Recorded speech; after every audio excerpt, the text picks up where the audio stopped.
like these when I wished I could just run away and never look back. I wanted to scream, but I could only cry internally from all the stress that my family caused me. My father and stepmother always go at each other's necks like a couple of lions fighting over a piece of meat. And there's no peace. Sometimes I wish I could crawl into a hole and never come out. I desperately pray to God every day that it'll at least get a little better, but it never does. Nothing ever gets better. The only thing I look forward to is sleep. The feeling of suppression and neglect from my stepmother increases with every passing day.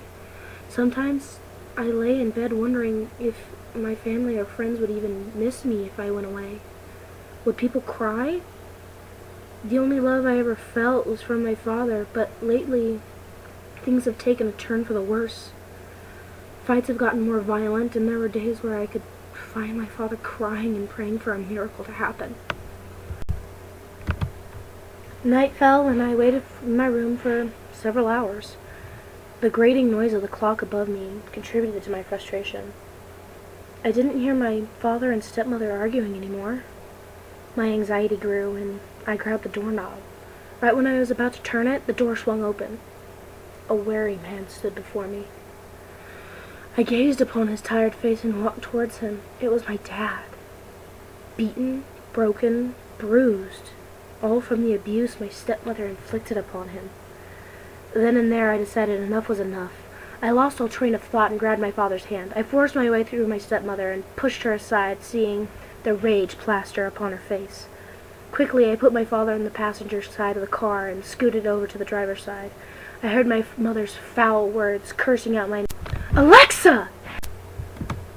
My only decree was to take my father away from here, as far as I could. I rapidly struggled to find the keys to the car. A sudden bang on the car window put me into a state of shock as I saw my own stepmother holding up a baseball bat and hitting it against the glass of the window. I cried out in terror and looked up at my stepmother as I scurried to find my father's keys in the glove compartment. My father screamed and quickly grabbed the keys from the glove compartment, pushing me out of the driver's seat, and started the car as he drives off, leaving skid marks and smoke in the driveway. Panic rose. I pleaded to my father to slow down, but he only sped up more. He lost control of the car. I could feel the vehicle spin out of control, and the sudden thrashing caused me and my father to shake in the turbulence.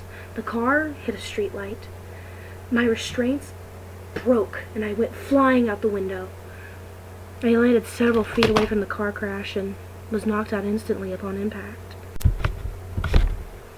It felt very isolated. The cold, hard ground touching me created goosebumps upon my skin, triggering my eyes to open up immediately. I was gripped with a sudden strong pain in my head from the hard landing I'd suffered from the crash. My hand touched the ground, and strangely I heard absolute silence. There was no people talking or birds chirping.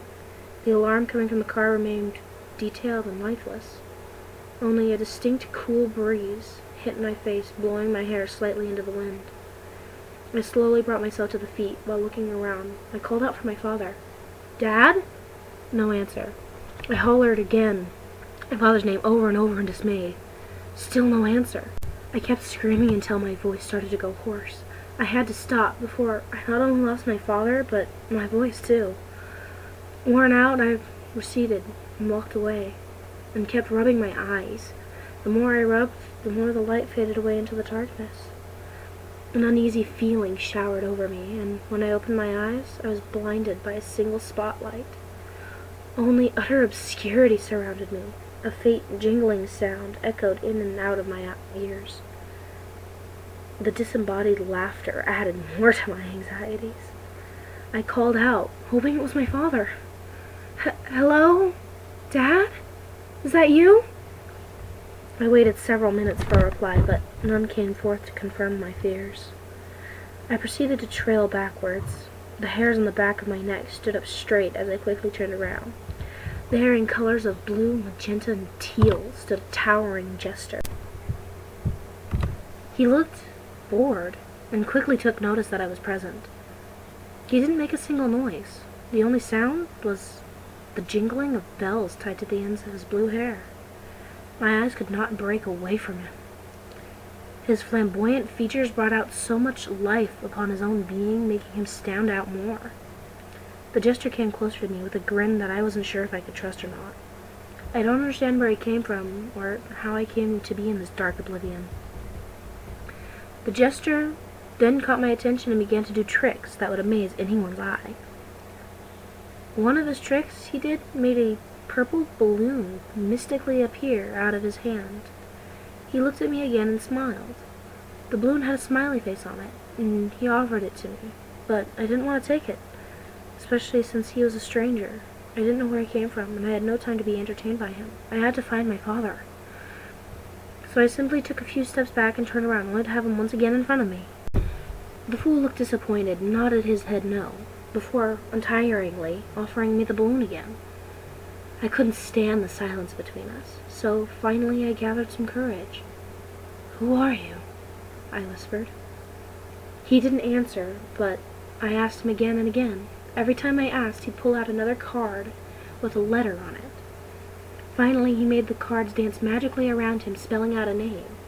I glared at the cards, saying the name he presented me with. Candy Pop? The only response he would give me was his wide grin. I didn't know why, but each time he'd smirk, it would send chills down my spine. I somehow felt like something was wrong, yet I didn't know what. He began again to do tricks. He made the purple balloon disappear, and made a blue lollipop appear, and then another and another. Finally, he held 3 lollipops in his hand, and each unlike the other. I wasn't sure what to say or what else to ask him. He wasn't speaking to me, so I only watched in silence. He opened my hand and placed the lollipops inside, and closed his hand into a fist. Once again, the jester made the same purple balloon appear, but he backed away and crouched. The only sounds I could hear was the sounds of plastic being stretched, quite a bit. When he turned around towards me, he'd finished creating the shape of a flower out of the balloon. The jester presented a sweet, kind smile on his face. I wasn't sure why he was so persistent for me to take his balloon. Maybe he just wanted to befriend me. I finally accepted the balloon. I examined it, and my gaze drifted up to Candy Pop. His expression had changed from sweet and kind to one of sinister and evil.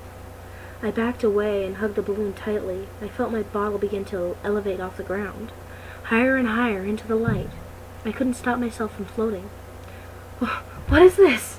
I frantically stuttered. No matter what I did, I could not take my hands off the balloon. The light above me grew brighter and brighter. I could see myself getting closer towards the burning light. I gazed back down and noticed the ominous jester was waving goodbye at me. My eyes tried focusing on him, but I took note that his shadow did not match his own figure. Candy Pop's shadow cast on the floor, plastering the shape of a devil in disguise. In that precise moment, I gazed back at the jester and his face distorted. I could hear multiple whispers surrounding me, and in that instant, I felt my head spinning. I closed my eyes tightly and wished whatever dream was over. The bright lights began burning brighter and brighter until I heard my father's voice wake me up from my dream. "Alexa! Alexa! Wake up! Alexa!" My father called out to me. My entire body felt so cold, as if I'd been dead for quite some time. Slowly, my eyes opened, and the bright light became clearer and slowly focused. The beaming street light above me. That's what it was. My father crouched next to me, checking to see if I was all right. Almost immediately, I embraced him in a hug, crying excessively, ignoring the pain. Next thing I knew, I blacked out from the loss of blood. My father quickly took me to the hospital. My dad was so kind. He carried me the whole way. Several weeks passed since the car crash, but I could not shake the feeling that something was still wrong. I simply shrugged off these thoughts and took a deep sigh. Deep down, I was glad we were far away from my stepmother, and extremely happy I survived the accident, along with my father. The rain battered against my window, and in my moment of deep thoughts, the doctor startled me by opening the door. My heart jumped, and I stayed quiet for a moment. And then the figure approached. I guess he was probably trying to see how I was doing. I slowly moved my head in his direction and saw his back was facing me. The doctor turned to face me, and my heart sank to the bottom of my stomach. I noticed he was holding something in his hand, and he quietly spoke to me. "You popped your last balloon that I gave you, but do not worry, Alexa.